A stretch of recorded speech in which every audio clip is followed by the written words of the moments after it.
दोस्तों नमस्कार, मैं हूं राजकुमार सिंह। न्याय की देवी की प्रतिमा में किए गए बदलावों के बाद चर्चा का विषय है कि कानून अब अंधा नहीं है।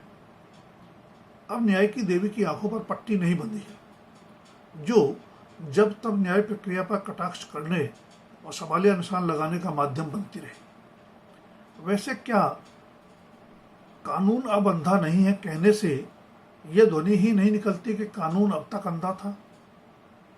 यह अंतहीन बहस का मुद्दा बन सकता है। इसलिए न्याय देवी की मूर्ति को न्याय की अवधारणा के प्रतीक के रूप में ही देखना उचित होगा।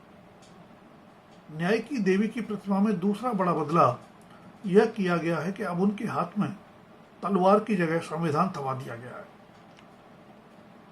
और तीसरा बड़ा बदलाव यह कि अब न्याय की देवी पाश्चात्य गाउन में नहीं बल्कि भारतीय परिधान साड़ी में नजर आएंगी। बेशक तीनों बड़े बदलावों का अपना प्रतीकात्मक महत्व है, क्योंकि प्रतीकों के जरिए ही संदेश देने की कोशिश की जाती है। इसलिए इस महत्व को सीमित नजरिए से भी नहीं देखा जाना चाहिए।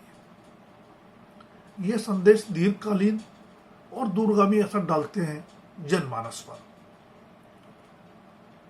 आजाद होने से पहले भारत अंग्रेजों का गुलाम था, इसलिए स्वाभाविक ही तब से न्याय की देवी के रूप में स्थापित प्रतिमा का परिधान पाश्चात्य संस्कृति के अनुरूप गाउन ही था।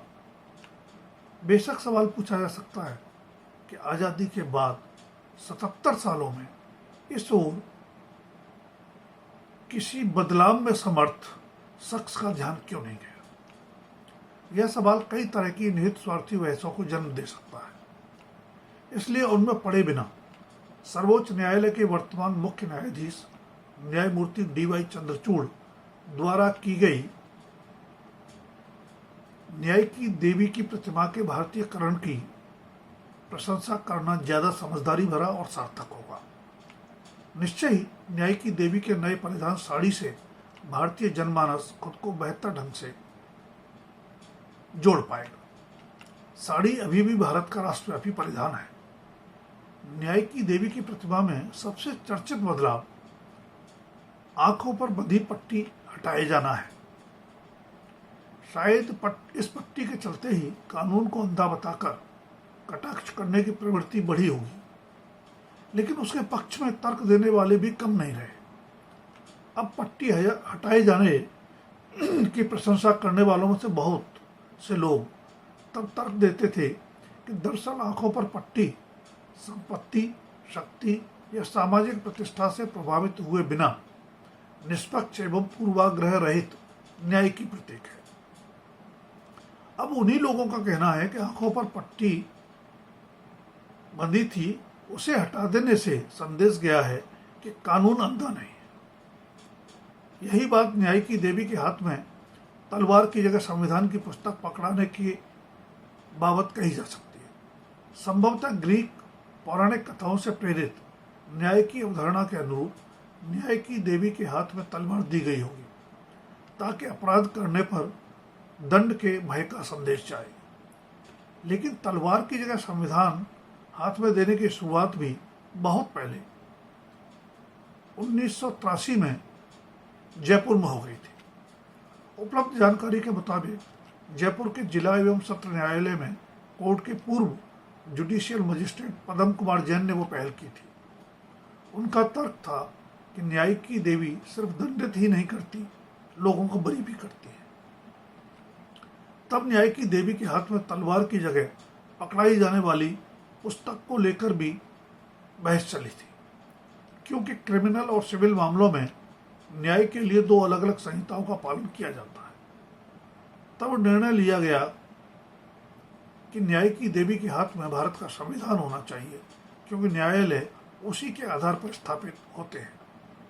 निश्चय ही समय के साथ वो भारतीयता के अनुरूप न्याय की देवी की मूर्ति में किए गए बदलावों का स्वागत किया जाना चाहिए, लेकिन असली फोकस प्रतीकों से आगे बढ़कर न्याय की प्रक्रिया की उन खामियों को दूर करने पर होना चाहिए जिनसे आम जनमानस में सकारात्मक के बजाय नकारात्मक धारणा बनती है। सवाल किसी फिल्मी डायलॉग का नहीं है, तारीख पर तारीख तो हमारी न्याय व्यवस्था का कड़वा सच है। विभिन्न स्तरों पर अदालतों में विचाराधीन मामलों की बढ़ती संख्या भी भारतीय न्याय व्यवस्था की सकारात्मक छवि तो पेश नहीं करती। कुछ राजनेताओं से जुड़े मामलों में सर्वोच्च न्यायालय ने पिछले दिनों एक से अधिक बार टिप्पणी की कि जमानत आरोपी का अधिकार है और जेल अपवाद, पर इस सिद्धांत पर अमल कौन सुनिश्चित करेगा? सवाल यह भी है कि सिद्धांत की सुध हाई प्रोफाइल मामलों में ही क्यों आती है, जिनमें अपील और दलील के लिए देश के बड़े बड़े वकील उपलब्ध होते हैं।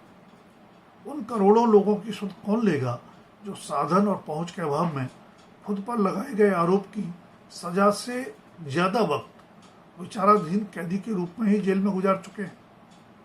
उम्मीद की जानी चाहिए कि न्याय की देवी की मूर्ति में किए गए बदलाव हमारी न्यायपालिका की कार्य प्रणाली में भी देखेंगे और विलंबित न्याय को न्याय से इनकार मानने की अवधारणा से सही सबक लेते हुए समय से न्याय की दिशा में कुछ ठोस पहल की जाएगी। देश के प्रधान न्यायाधीश न्यायमूर्ति डीवाई चंद्रचूड़ की पहल पर न्याय की देवी की प्रतिमा में किए गए बदलावों के बाद नई प्रतिमा का निर्माण मशहूर शिल्पकार विनोद गोस्वामी और उनकी टीम ने किया है।